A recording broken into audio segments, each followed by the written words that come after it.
Hi students, क्या चल रहा है। कल आप लोग टेस्ट दिए, हम बहुत खुश हुए। अच्छा है, अच्छा मार्क्स आ सकता है। कल तो रिजल्ट नहीं दे पाए थे, लेकिन दे देंगे। आज हम लोग नया टॉपिक अध्ययन करेंगे, जो है अम्ल, क्षार और लवण। देखिए, अम्ल, क्षार और लवण जानने से पहले हम लोग कुछ दैनिक जीवन में उपयोग होने वाला वस्तुएं को देखेंगे और परखेंगे, जानेंगे। और उससे भी पहले एक बात हम आपको बता दें, अम्ल, क्षार और लवण ये चैप्टर आप अपने दैनिक जीवन में घर में ही अध्ययन कर सकते हैं या इससे परिचित हैं। पुनः हम आपको दिखाना चाहते हैं और बताना चाहते हैं और साथ ही सिखाना भी चाहते हैं। चलिए, ये चैप्टर जानेंगे, लेकिन उसके पहले थोड़ा एक बार हम लोग बचपन को देखेंगे, बचपना को याद करेंगे। उसके बाद इस चैप्टर को जानेंगे। इसको पहचानते हैं? ये क्या है? हाँ, सही सोचे, ये नींबू है। और ये जो है आपके बचपन की याद है, जब आप ब्लेड से चीर चीर करके रस निचोड़ते थे या ऐसे ही चाटते थे। इसे अच्छी तरह से देखिए, इसका स्वाद कैसा लगता है। इससे भी ज़्यादा बचपना याद आ जाएगा और मुंह में पानी भी। चलिए, ये भी देख लीजिए, इसमें तो और आपके मुंह में पानी आ गया होगा। ये क्या है? ये अच्छी तरह से जानते हैं क्या है? ये कच्चा आम है, और जिसे आप बचपन में कैसे खाते थे, ये भी आपको याद आ गया होगा, अच्छी तरह से याद हो गया होगा ये क्या है। और इसे आप कैसे पेड़ पौधों में जा करके ढूंढते थे, जंगल में जा करके ढूंढते थे। दोपहर के उस धूप में भी ढूंढते रहते थे, शाम में भी ढूंढते थे। और हद तो तब हो जाता था जब मौसम खराब होता था, आंधी तूफान आता था। उस समय आप जो है, लोग घर में रहता है, लेकिन आप जो है इसके चक्कर में पेड़ पौधों के पास दौड़ते थे। देखिए, आप तो दोनों चीज़ को अच्छी तरह से समझ चुके हैं। अब हम एक चीज़ और बताने वाले हैं। एक ही चीज़ नहीं, बहुत चीज़ अभी हम आपको बताएंगे। आपको हम ये कहना चाहते हैं कि जब आप बचपन में या अभी भी जब आप भोज खाते हैं, तो उसके अंतिम में, भोज के अंत में जो चीज़ मिलता है, जिसके बिना भोज नहीं रहता है, आप समझ गए होंगे क्या हम कहने वाले हैं। दही, समझ रहे हैं ना? दही। और ऐसा बहुत सारा चीज़ जिसका स्वाद खट्टा होता है, जिसके बारे में आप नहीं भी जानते होंगे, उसके बारे में हम लोग आज जानेंगे। आप टूथ पेस्ट जानते होंगे, जिससे आप दांत धोते हैं। टूथपेस्ट जानते होंगे। आपके टॉयलेट साफ करने वाला हार्पिक वॉशिंग आप जानते होइएगा। आपके घर में सोडा भी उपलब्ध होगा। ऐसा बहुत चीज़ होगा जो उपलब्ध होगा, जिसके बारे में आप जानते होंगे। या सबसे अच्छा उदाहरण है, आपके घर में डेली यूजेज में सब्जी में आप नमक डालते होंगे, या किसी भी चीज़ को, खाद्य पदार्थ को टेस्ट करने के लिए नमक का कितना उपयोगी माना जाता है, समझा जाता है, ये आप अच्छी तरह से समझते हैं और हम भी समझते हैं, हर कोई समझता है। आप पानी में जा कर के नहाते हैं, वर्षा जब होता है उस समय कूदकते हैं, नहाते हैं। अन्य चीज़ें बहुत ऐसा एग्जाम्पल है, जिसके बारे में आज हम लोग अध्ययन करेंगे। इसे अंत तक देखें। आज एक चीज़ और, आप ये भी जानते होंगे कि सांप जब काट लेता है, बिच्छू जब डंक मारती है, मधुमक्खियाँ जब डंक मारती है, या साधारण सी एग्जाम्पल, जब हम खेलते हैं या सोए हुए रहते हैं या कहीं और जब हम खेलते धूपते हैं, उस समय चींटियाँ हमें जब काट लेती है, तो उस समय हमें कैसा प्रतीत होता है, उसके बारे में भी हम चर्चा करेंगे। आज और चीज़ चर्चा करेंगे। सबसे पहले हम आपको बता दें, आपके घरेलू यूजेज में, जैसे हमारी या आपकी नानी हो, दादी हो या आपकी माँ हो, जब कोई खट्टे पदार्थ जैसे अचार नींबू का रस या इमली का रस या किसी चीज़ की चटनी हो या सबसे बेहतर एग्जाम्पल दही हो, उसे तांबे या पीतल के बर्तन में नहीं रखता है। क्यों? क्योंकि जब भी तांबे या पीतल के बर्तन में खट्टे पदार्थ को रखा जाता है तो वह विषैला पदार्थ बनाता है। इसीलिए उसे तांबे या पीतल के बर्तन में न रख करके उसे बुय्यम, यानी आप समझते होंगे बुय्यम का मतलब क्या होता है, कांच का बर्तन या चीनी मिट्टी के बर्तन में रखा जाता है। आप ये भी देखते होंगे हमारे खेतों में किसान कभी कभी खरिया, कैल्शियम ऑक्साइड या अन्य चीज़ खेतों में डालते रहते हैं ताकि उसकी अम्लीय प्रकृति जो है क्षारीय या कुछ लवणीय स्थिति में बदल जाए। अभी इस कोरोना के महादंगल में आप देखते होंगे जगह जगह शहर गांव गली गली में CaOCl2 छिड़का जाता है। इसे आप जानते होइएगा, हाँ, जिसे बिरंजक चूर्ण कहते हैं, वही ब्लीचिंग पाउडर, जिसका रासायनिक नाम होता है कैल्शियम ऑक्सीक्लोराइड। ब्लीचिंग पाउडर सूत्र तो समझ ही गए होंगे, CaOCl2। कहीं कहीं किसी क्षेत्र में जब पानी पीने योग्य नहीं रहता है, यानी पानी खारा होता है, उस स्थिति में उसे मृदु करने के लिए, उसे पीने योग्य बनाने के लिए उसमें सोडियम कार्बोनेट छिड़का जाता है, Na2CO3 छिड़का जाता है, जिसका रासायनिक नाम सोडियम कार्बोनेट होता है, जिसे हम लोग वॉशिंग सोडा यानी धोबन सोडा कहते हैं, जिसे Na2CO3 × 10H2O भी कहते हैं। आप कभी छत में हुआ डिजाइन को देखे होंगे या कभी कभार आप मूर्ति बनाते समय उसे सजाने में जो प्रयोग होता होगा उसे देखे होंगे, या कभी साज सज्जा का कार्य जो होता है उसमें कभी देखे होंगे, या सबसे बेस्ट एग्जाम्पल आप बचपन में कभी चोरी नुकैया तो जरूर खेले होंगे, या आप कहीं भागा दौड़ी जरूर खेले होंगे, या कूद फांद नहीं तो आपके दोस्त किए होंगे, या छज्जी पे चढ़ कर के कूदे होंगे जिससे आपका हाथ या पाँव टूट गया होगा। आप देखे होंगे ऐसा काम अधिकांशतः फिल्म में होता है, ऐसे लटका के, और वो मोटा वाला जो इसमें बांधा हुआ होता है प्लास्टर, उसे आप जानते होंगे, उसको POP कहा जाता है, उसे POP कहा जाता है, जिसे प्लास्टर ऑफ पेरिस कहते हैं, और उसका रासायनिक सूत्र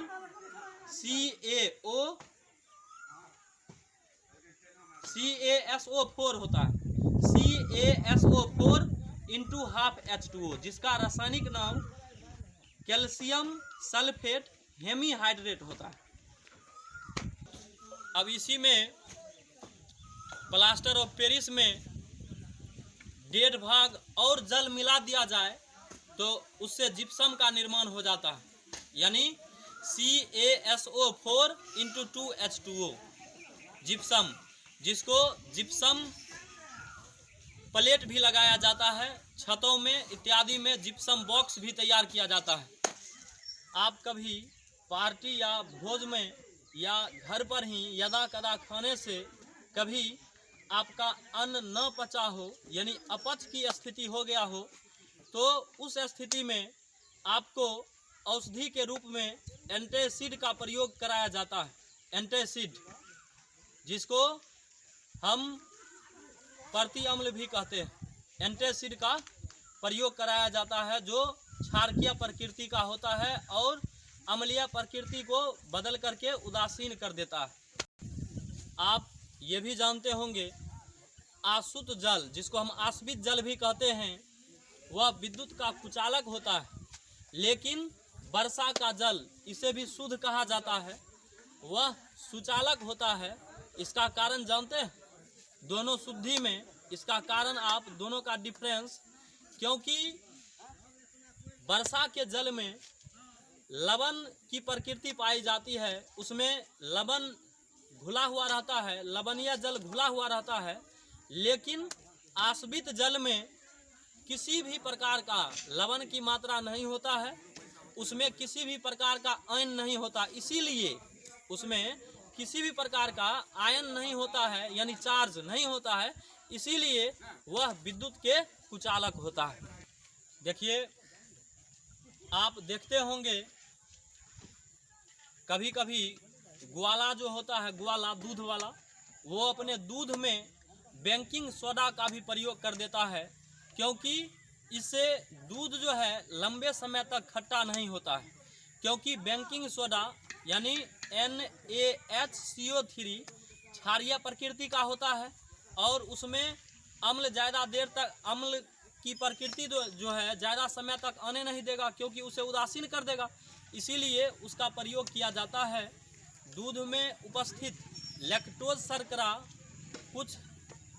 कुछ देर बाद जो है लैक्टिक अम्ल में बदलने के बाद दही का निर्माण हो जाता है।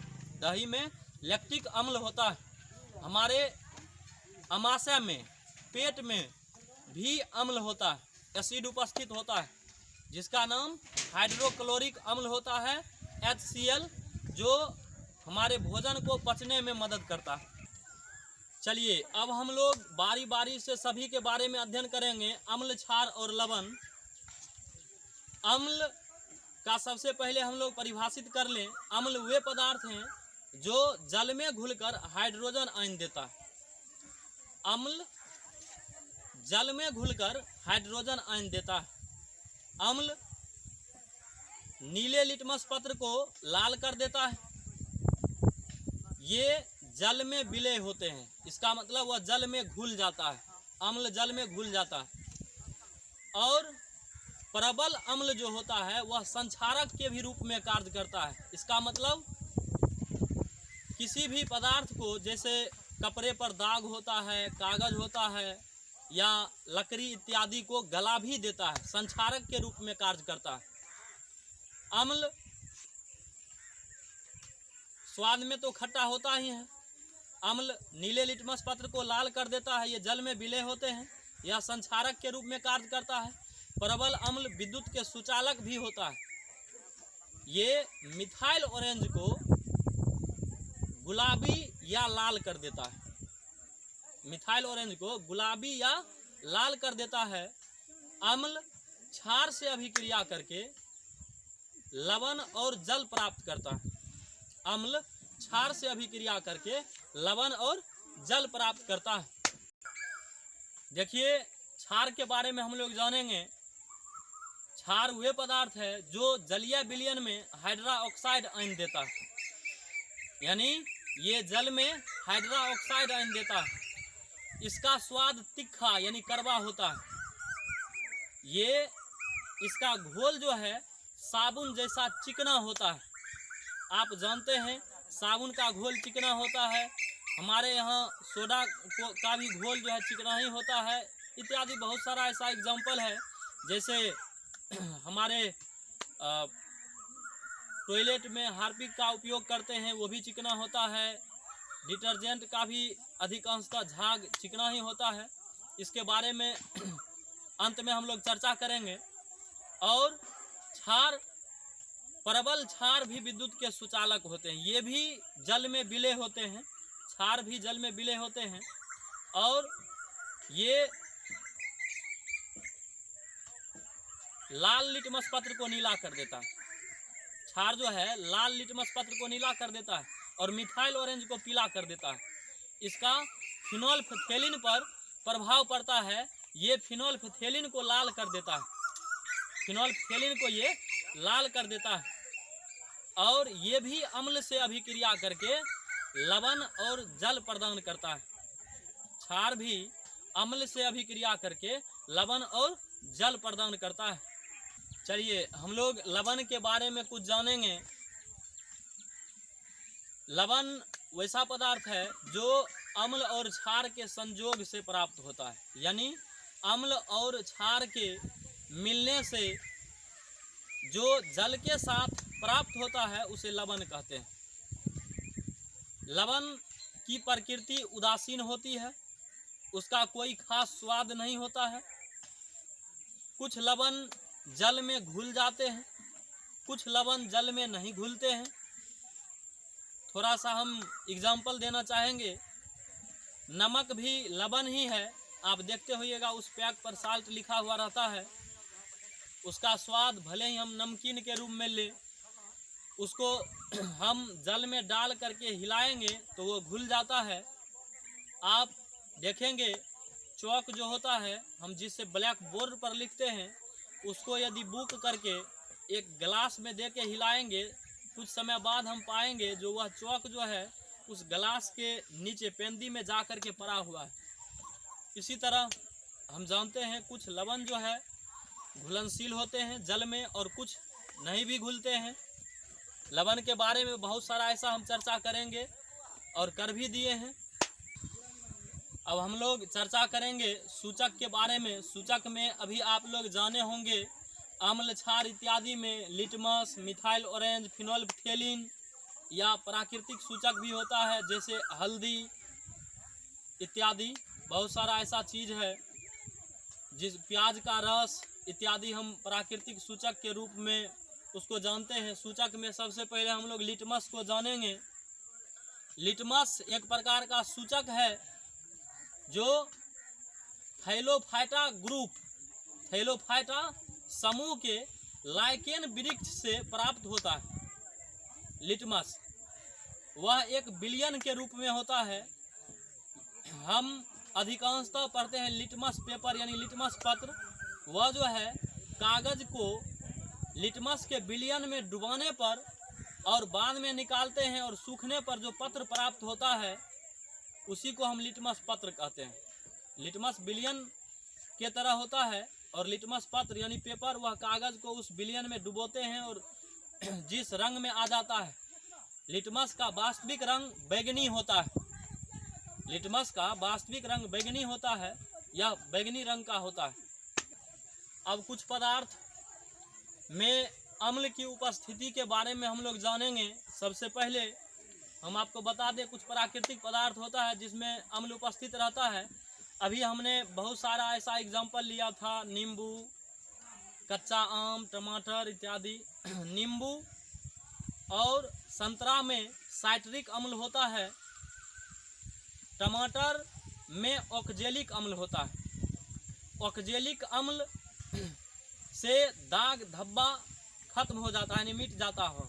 आप कभी कभार देखते होंगे आपके आसपास पड़ोस में या कहीं भी किसी के चेहरा पर यदि दाग धब्बा होता है तो अधिकांशतः देखते होंगे टमाटर जो है रगड़ते रहता है। इससे कपड़े इत्यादि में दाग लग जाता है तो उसे हटाने के लिए ऑक्जेलिक अम्ल का प्रयोग होता है। सेब में और चाय में मैलिक अम्ल पाया जाता है। अमरूद और आंवला में एस्कॉर्बिक अम्ल पाया जाता है।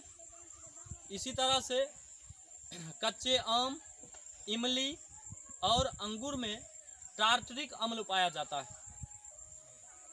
सिरका में, अचार में एसिटिक अम्ल होता है। इसी तरह से हमारे अमाशय में यानी पेट में हाइड्रोक्लोरिक अम्ल होता है। और बिच्छू, मधुमक्खी, चींटी, सांप इत्यादि के डंक में फॉर्मिक अम्ल होता है। घास, पत्ते, टॉयलेट इत्यादि में बेंजोइक अम्ल होता है। अब हम लोग जानेंगे अम्ल और क्षार के और लवण के प्रकृति को जांचने के बारे में। हम इसके प्रकृति को कैसे जांच सकते हैं? देखिए, एक स्केल होता है जिसे हम पीएच स्केल कहते हैं। इससे अम्लीय, क्षारीय या लवणीय प्रकृति को हम जांचते हैं या पता लगाते हैं। सबसे पहले हम कह दें पीएच एक स्केल है, यानी हाइड्रोजन आयनों के सांद्रण को पीएच कहते हैं। यह एक स्केल है और हम इसके बारे में जानेंगे। यदि सबसे पहले हम आपको बता दें जो पीएच स्केल में 0 से लेकर के 14 तक अंकित रहता है, इसमें यदि किसी विलयन का पीएच मान 7 से कम होता है वह अम्लीय प्रकृति का होता है, यानी अम्ल होता है। यदि 7 से अधिक होता है तो वह क्षारीय प्रकृति का होता है, यानी क्षार होता है। लेकिन जब खुद 7 ही होगा, यानी किसी का पीएच स्केल 7 ही होगा पीएच मान, तो वह लवण होगा, यानी उदासीन विलयन होगा। देखिए, पीएच मान प्रत्येक विलयन या प्रत्येक विलयन की प्रकृति को हम पीएच मान से सूचित करेंगे, और उसका मान जो है हम आपके ग्रुप में, जो ग्रुप बना हुआ है उसमें हम उसका पीडीएफ दे देंगे। बहुत सारा अधिक है तो उसमें हम दे देंगे, और उसका पीएच मान आप लोग नोटबुक में उतार लीजिएगा, लिख लीजिएगा। और अच्छी तरह से जब तक पूरा कंप्लीट ना हो तब तक नहीं छोड़ना है। एक भी चीज़ को नहीं मिस करना है, और इसका अगला पार्ट जो है हम आगे तैयार कर देंगे। हाँ, और जब तक आप अच्छी तरह से इसे कंप्लीट ना करें तब तक अंत तक देखें, इसे छोड़ें नहीं। अच्छी तरह से इसका पकड़ बनाएं, जिस तरह से हर लेक्चर का बनाते हैं। और ज़रूर इसका जो पीडीएफ होगा पीएच मान का, वो ज़रूर जो है नोट कर लेंगे, याद कर लेंगे, और इसमें एक एक पॉइंट जो है आप नोटबुक पे लिख सकते हैं और फेयर कर सकते हैं। अंत तक बने रहें, जब तक अच्छी तरह से पकड़ ना हो तब तक नहीं छोड़ना। फिर आ गए सब राजी खुश है। तेरे को क्या लगता था कि नहीं लौटेंगे? चला, जब तक तोड़ेंगे नहीं तब तक छोड़ेंगे। बहुत लंबा दंगल चलेगा रे।